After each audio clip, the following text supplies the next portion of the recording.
Assalamualaikum warahmatullahi wabarakatuh. Perkenalkan, kami dari kelompok 1 12 IPS 3 yang beranggotakan Adi Nur Rohman, Amelia Yuniar, Halmi Pahlepi, Gina Lukiana, Pipit Siti Rahayu, dan Zafira Apriliana Hamdani. Kami di sini akan menjelaskan tentang materi modernisasi. Semoga dengan adanya video ini bisa bermanfaat untuk kalian semua. Mohon maaf jika videonya kurang baik. Terima kasih. Pengertian modernisasi. Istilah modernisasi ini diambil dari kata dasar modern yang berasal dari bahasa Latin yaitu modernus, yang sudah dibentuk dari dua buah kata yaitu modo berarti akhir-akhir ini dan ernus yang berarti menunjukkan adanya periode waktu masa kini. Modernisasi merupakan suatu proses pada perubahan atau transformasi dari keadaan tradisional menuju ke masyarakat yang jauh lebih maju atau modern. Tujuan modernisasi. Tujuan utama dari modernisasi ini yaitu untuk dapat meningkatkan kualitas hidup masyarakat secara umum. Selain itu, modernisasi ini juga bertujuan untuk dapat mengubah pola pikir seseorang menjadi lebih baik dalam berbagai bidang kehidupan sehingga dapat beradaptasi dengan kehidupan yang sangat dinamis. Syarat modernisasi. 1. Cara berpikir yang ilmiah dan berlembaga dalam sebuah kelas, penguasa ataupun masyarakat. 2. Sistem administrasi. Suatu negara yang baik yang benar mewujudkan birokrasi.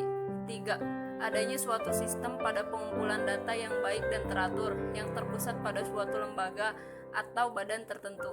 4. Penciptaan iklim yang dapat menyenangkan dan masyarakat terhadap modernisasi dengan cara penggunaan alat-alat komunikasi massa. 5. Tingkat organisasi yang sangat tinggi yang di satu pihak berarti disiplin, sedangkan di lain pihak berarti pengurangan kemerdekaan. 6. Sentralisasi pada wewenang dalam pelaksanaan perencanaan sosial. Ciri-ciri modernisasi. Tingkat suatu organisasi yang tinggi terutama disiplin untuk diri sendiri. Sentralisasi pada wewenang dalam pelaksanaan perencanaan sosial. Sistem administrasi yang sangat baik dapat mewujudkan suatu reformasi birokrasi yang mempunyai. Adanya sistem pada pengumpulan data yang teratur. Cara berpikir ilmiah yang melembaga ke dalam hidup penguasa maupun masyarakat. Penciptaan suatu iklim yang dapat disenangkan dari masyarakat terhadap modernisasi dengan cara penggunaan berbagai alat-alat komunikasi massa. Faktor pengaruh modernisasi. Terciptanya suatu stabilitas nasional agar hidup tentram, aman, dan damai. Perkembangan pada bidang pelaksanaan keimanan dan ketakwaan terhadap Tuhan Yang Maha Esa. Adanya sebuah penemuan, perkembangan, serta penguasaan di bidang ilmu pengetahuan dan teknologi. Kemajuan pada bidang perekonomian dengan penerapan sistem efisiensi dan produktivitas. Perkembangan pada bidang politik dan ideologi atau demokratisasi. Memajukan bidang industri dan juga pertanian. Dampak modernisasi. Dampak positif. 1. Masyarakat akan semakin mudah menjalankan aktivitas sehari-hari dan maju dalam sebuah pola pikir dengan adanya ilmu pengetahuan dan teknologi. 2. Timbulnya sebuah perubahan penilaian serta sikap masyarakat. Hal ini muncul karena pemikiran yang rasional dan irasional. 3. Mendapatkan suatu kehidupan yang lebih layak dengan ilmu pengetahuan maupun teknologi itu sendiri. 4. Meningkatkan sebuah integrasi dan komunikasi antar masyarakat.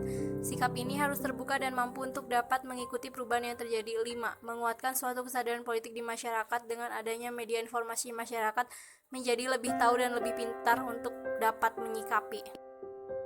Dampak negatif. 1. Pola hidup masyarakat yang menjadi konsumtif. 2. Sikap individualistik yang akan lebih menonjol. 3. Gaya hidup masyarakat yang akan menjadi kebarat-baratan. 4. Terjadinya sebuah kesenjangan sosial dalam masyarakat, tingkat kriminalitas yang akan semakin tinggi.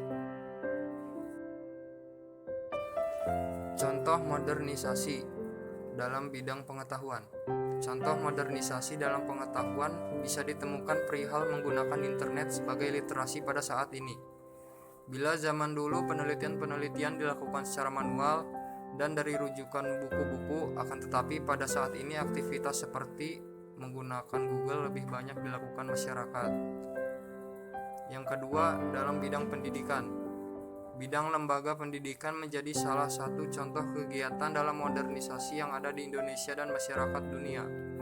Contohnya saja, seperti aktivitas pendidikan dilakukan secara online tanpa bertatap muka.